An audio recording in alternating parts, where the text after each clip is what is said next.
Assalamualaikum warahmatullahi wabarakatuh. Okey, subjek kita pada hari ini ialah hadis. Okey, sediakan buku teks hadis, buku tulis hadis dan juga alat tulis. Sebelum kita mulakan pembelajaran kita pada hari ini, kita tengok dulu pada isi kandungan. Okey, minggu lepas kita dah belajar pelajaran ke-6 iaitu tajuknya kasih sayang. Okey, hari ini kita nak sambung pelajaran ke-7. Tajuknya ciri-ciri mukmin. Muka surat 39. Okey, kita tengok pada muka surat 39. 39 ni pelajaran ke-7. Tajuknya ciri-ciri mukmin. Kita baca hadis ni sama-sama dulu. An Abi Hurairah radhiyallahu anhu anna Rasulullah sallallahu alaihi wasallam qala man kana yu'minu billahi wal yawmil akhir falyakul khairan aw la yasmut wa man kana yu'minu billahi wal yawmil akhir falyukrim jarahu wa man kana yu'minu billahi wal yawmil akhir falyukrim dhaifahu. Rawahul Bukhari wa Muslim. Okey, hadis ni kena hafal kena hafal dengan baris yang betul. Kita tengok pula pada muka surat 40. Okey, muka surat 40 ni makna kalimah. Okey, makna kalimah ni pun kena hafal. Man kana, barang siapa, yu'minu, beriman, billahi, kepada Allah, wal yaumil akhiri, dan hari kemudian, falyakun, maka hendaklah dia berkata, khairan, yang baik. La yasmut, hendaklah dia diam. Falyukrim, maka hendaklah dia memuliakan, jarahu, jirannya, dhaifahu, tetamunya. Okey. Kita tengok pula pada terjemahan hadis. Okey, terjemahan hadis ni. Okey, hadis ni dia punya terjemahannya ada dekat muka surat 40. Okey, dekat sini. Dari Abu Hurairah radhiyallahu anhu bahawasanya Rasulullah sallallahu alaihi wasallam bersabda, sesiapa yang beriman kepada Allah dan hari kemudian, maka hendaklah dia berkata yang baik atau diam. Barang siapa yang beriman kepada Allah dan hari kemudian, maka hendaklah dia memuliakan jiran. Barang siapa yang beriman kepada Allah dan hari kemudian, maka hendaklah dia memuliakan tetamu. Diriwayatkan oleh Bukhari dan Muslim. Okey. Dekat sini, dalam hadis ni, dia nak bagi tahu kita kalau beriman kepada Allah dan hari akhirat, kita kena berkata yang baik atau diam. Bercakap benda yang baik dan berfaedah sahaja atau diam. Kalau tak nak bercakap benda yang baik, benda yang berfaedah, lebih baik diam. Okey, yang kedua, memuliakan jiran. Siapa yang beriman kepada Allah dan hari akhirat juga kena memuliakan jiran. Okey, yang ketiga, memuliakan tetamu. Kita juga kena memuliakan tetamu sebagai tanda beriman kepada Allah dan hari akhirat. Okey, kita tengok pada huraian hadis. Okey, huraian hadis ni, dalam hadis di atas Rasulullah sallallahu alaihi wasallam menerangkan tentang sifat dan adab sopan yang baik bagi orang yang beriman, iaitu berkata perkara-perkara yang baik dan berfaedah sahaja atau diam. Dan seterusnya Rasulullah SAW menganjurkan supaya memuliakan jiran dan tetamu yang dihubungkan dengan tuntutan iman. Okey. Sambungannya, muka surat 41. Yang sempurna menghendaki supaya berkata pada perkara yang berfaedah sahaja dan memuliakan jiran serta tetamu. Okey, yang pertama tadi apa? Yang pertama tadi bercakap benda yang sopan sahaja, yang berfaedah, atau lebih baik diam. Okey, Rasulullah juga menganjurkan kita supaya memuliakan jiran dan tetamu. Jiran dan tetamu kita tu kita kena muliakan. Okey. Okey, iman juga, iman yang sempurna menghendaki supaya berkata pada perkara yang berfaedah sahaja dan memuliakan jiran serta tetamu. Okey. Secara ringkasnya hadis ni dia beri penjelasan atau penerangan tentang berkata benda yang baik dan berfaedah sahaja, atau kalau tak nak bercakap benda yang baik dan berfaedah, lebih baik diam daripada berkata-kata perkara yang buruk. Okey, yang kedua ialah memuliakan jiran. Okey, seterusnya memuliakan tetamu. Okey, kita tengok pada laman ilmu dekat sini. Imam Syafi'i menyatakan apabila seseorang hendak berkata, hendaklah dia berfikir terlebih dahulu, bila ternyata tiada bahaya ke atasnya, berkatalah, tetapi jika sebaliknya, hendaklah dia diam. Okey, Imam Syafi'i pun berkata, kalau kita nak bercakap, kita kena berfikir dulu. Berfikir macam mana? Berfikir kalau kata-kata tu menyakiti hati orang, kalau orang bercakap benda tu akan menyakiti hati kita, maka kita pun tidak boleh bercakap sesuka hati dengan niat untuk menyakiti hati orang. Kita kena fikir dulu apa yang kita nak cakap tu, supaya kita tidak menyakiti hati sesama. Okey, muka surat 41 ni kita tengok apa tu maksudnya berkata yang baik atau diam. Okey, maksudnya apa dekat sini yang Ustazah highlight ni. Berkata yang baik atau diam ialah berkata hanya pada perkara yang berfaedah sahaja. Dan sekiranya tidak memberi faedah, hendaklah diam. Diam hendaklah pada tempatnya. Diam yang tercela apabila mendiamkan diri untuk menegakkan kebenaran atau menegur sesuatu yang salah. Okey, berkata benar ni macam mana? Berkata yang baik atau diam ni macam mana maksudnya? Berkata yang baik ni bercakap benda yang berfaedah sahaja. Okey, diam pula dia ada dua jenis. Diam yang berfaedah atau diam yang tercela.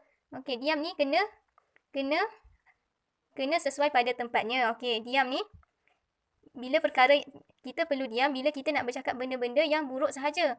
Okey, tetapi kalau untuk menegakkan kebenaran atau nak tegur kesalahan kawan ke, nak tegur kesalahan orang ke, kesalahan yang betul-betul kesalahan tu, maka kita tidak boleh diam. Kita kena tegur, kita kena tegakkan kebenaran. Contohnya tengok orang mencuri, takkan kita nak diam. Tengok orang buat keburukan, kemaksiatan, kita tak boleh diam. Kita kena tegur, kita kena tegakkan kebenaran. Surah 41 ni kita tengok dulu pada penghayatan. Okey, penghayatan yang pertama. Rasulullah pernah menegaskan bukanlah tergolong orang yang beriman sekiranya seseorang itu kenyang sedangkan jirannya kelaparan. Rasulullah tu pun pernah menegaskan bahawa tidak tergolong orang yang beriman sesiapa yang dia kenyang tapi jirannya kelaparan. Maksudnya dia kena ambil berat pasal jiran. Jiran tu makan ke belum? Jangan kita je yang kenyang, kita je yang selesa. Kita kena ambil berat pasal jiran-jiran. Okey, yang kedua, tidak memutuskan hubungan dengannya kerana ia akan membawa kecelakaan. Okey, dengan jiran ni, jangan bergaduh, jangan bermasam muka. Terus, sambung silaturahim. Terus, sambung hubungan silaturahim dengan jiran. Jangan kita bergaduh, bermasam muka dengan jiran sebab ia akan membawa kecelakaan. Contohnya, kalau kita dalam kesusahan, kalau kita buat baik dengan jiran, ada jiran yang boleh tolong. Kita kena saling bantu-membantu. Kena saling ambil berat, saling berkasih sayang antara jiran.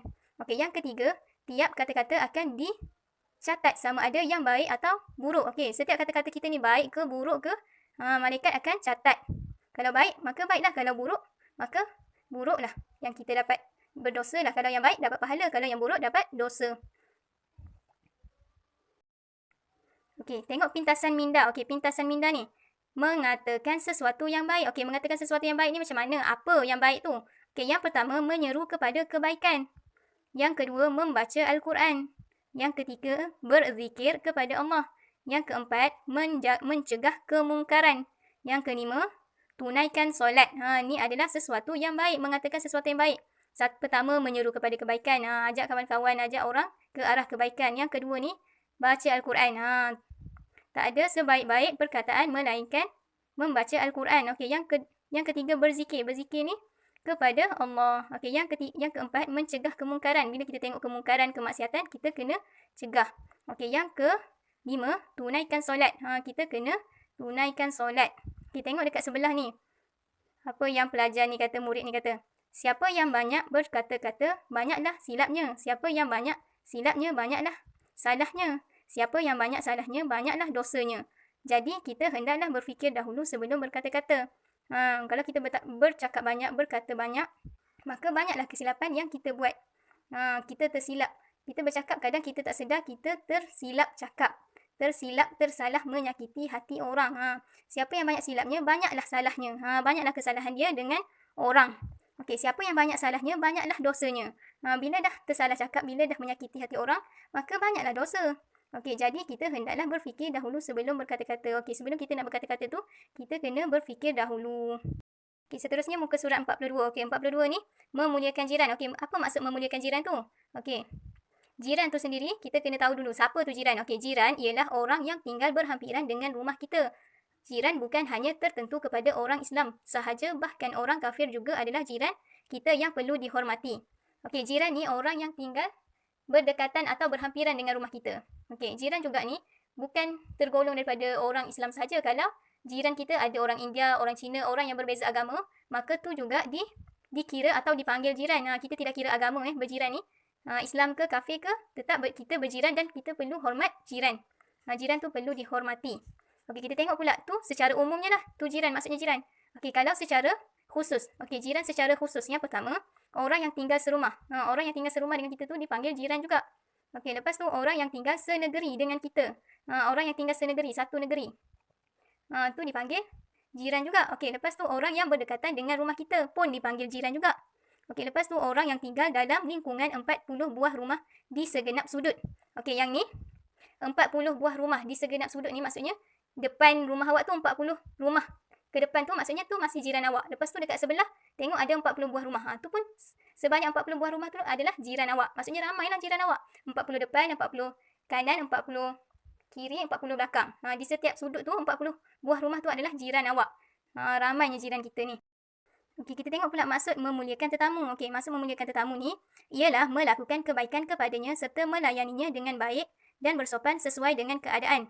Okey, memberi jamuan kepadanya mengikut kadar yang dapat disediakan. Okey, maksud memuliakan tetamu ni, kita kena buat baik. Buat baik macam mana? Bila tetamu datang, kita kena layan. Kita kena bersembang, bercakap benda yang berfaedah lah. Bukan benda yang buruk.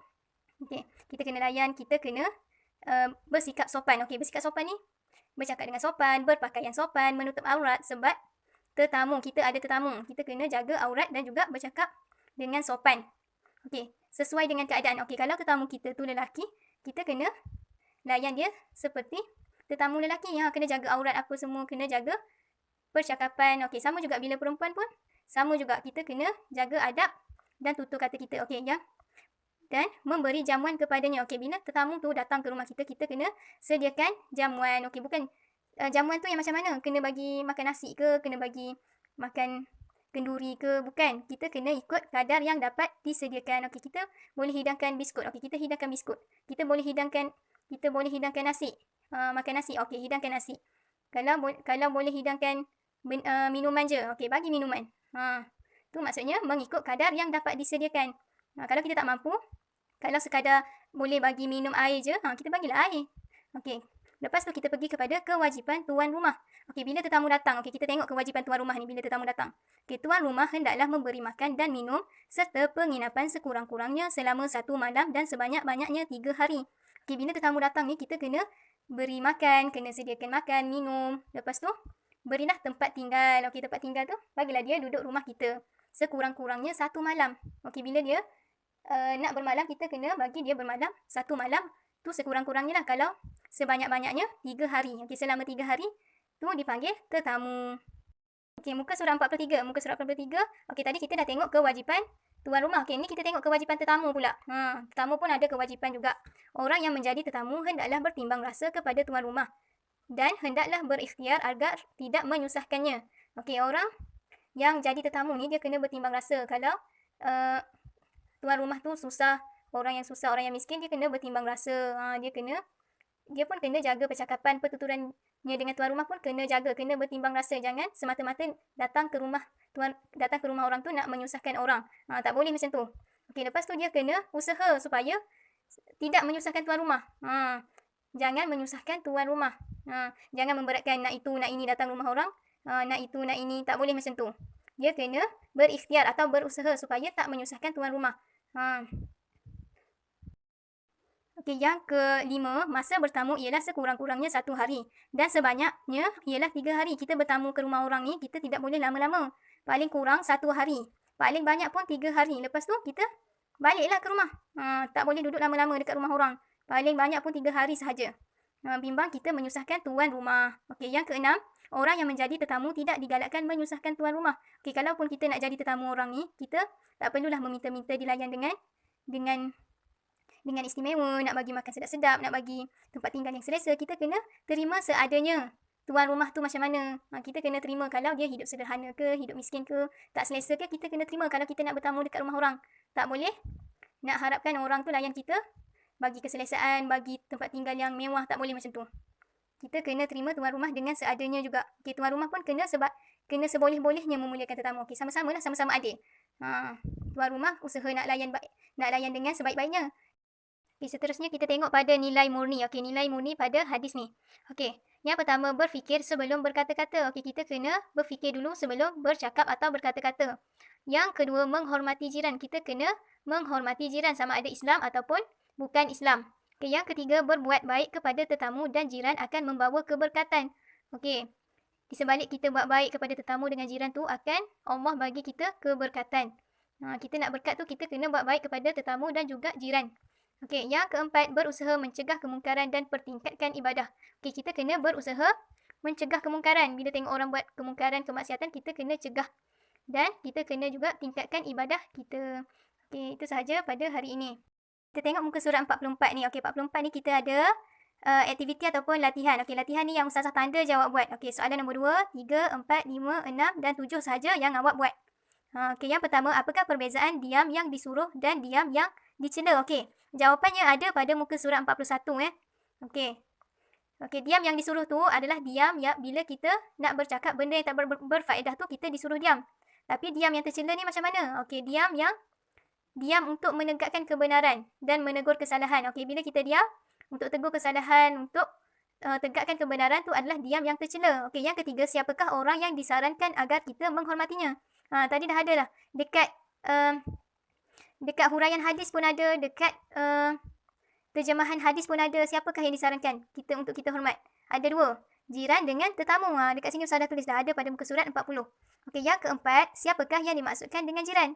Siapakah yang dimaksudkan dengan jiran tadi? Orang yang tinggal berdekatan. Okey, awak cari jawapan dia tu dekat muka surat 42. Okey, ni maksud jiran secara amlah, secara umum. Okey, yang kelima, tuliskan pernyataan yang dimaksudkan dengan jiran secara khusus. Tadi secara umum kan tadi, yang soalan nombor 4 ni.